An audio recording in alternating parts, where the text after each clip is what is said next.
Aristote, l'Éthique à Nicomaque, livre 8e, chapitre 4.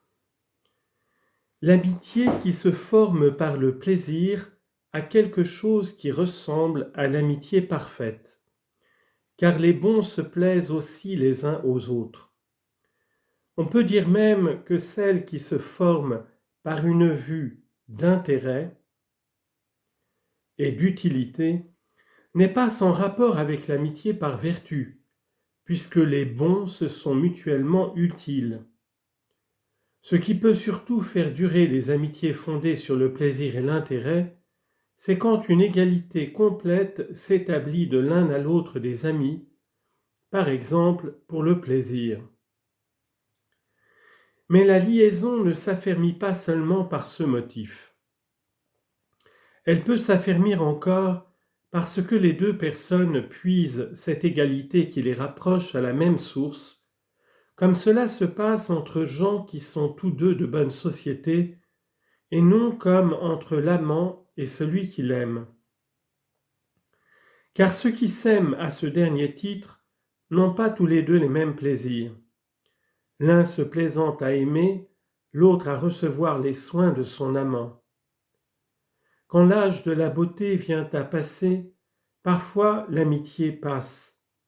Celui-ci n'a plus de plaisir à voir son ancien ami, celui-là n'en a plus à recevoir ses soins. Beaucoup cependant restent liés encore quand les habitudes se conviennent, s'ils ont contracté dans ce long commerce une affection mutuelle pour leur caractère.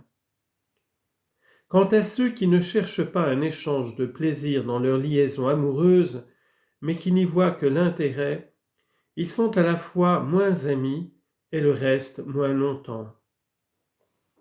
Les gens qui ne sont amis que par pur intérêt cessent de l'être avec l'intérêt même qui les avait rapprochés. Ils n'étaient pas véritablement amis l'un de l'autre, ils ne l'étaient que du profit qu'ils pouvaient faire. Ainsi donc, le plaisir et l'intérêt peuvent faire que des méchants soient amis les uns des autres. Ils peuvent faire aussi que des gens honnêtes soient amis de gens vicieux, et que des hommes qui ne sont ni l'un ni l'autre deviennent les amis les uns ou des autres, deviennent les amis des uns ou des autres indifféremment.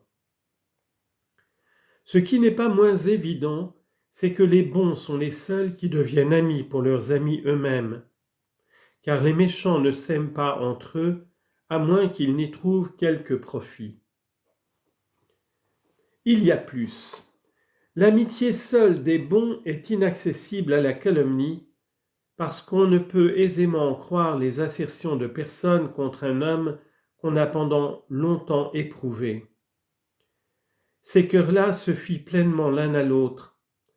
Ils n'ont jamais songé à se faire le moindre tort, et ils ont toutes les autres qualités profondément estimables qui se trouvent dans la véritable amitié, tandis que rien n'empêche que les amitiés d'une autre espèce ne reçoivent ces fâcheuses atteintes.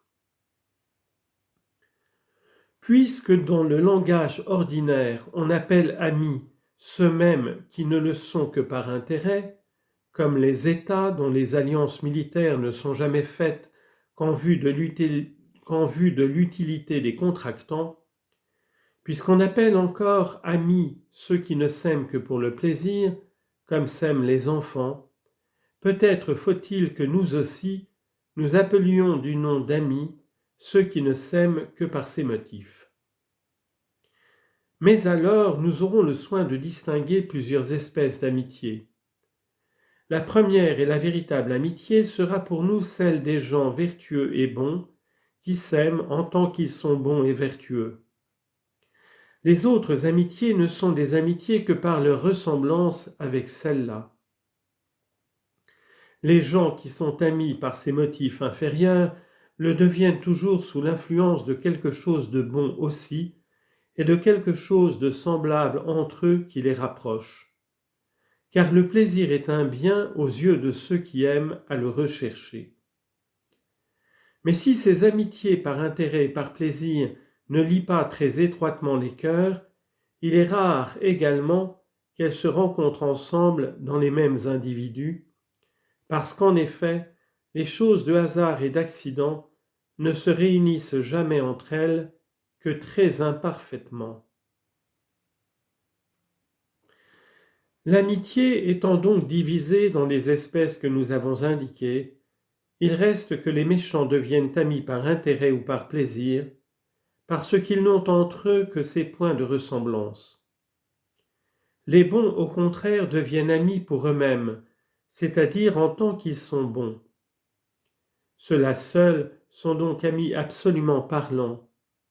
Les autres ne le sont que par accident. Et parce qu'ils ressemblent à certains égards aux véritables amis.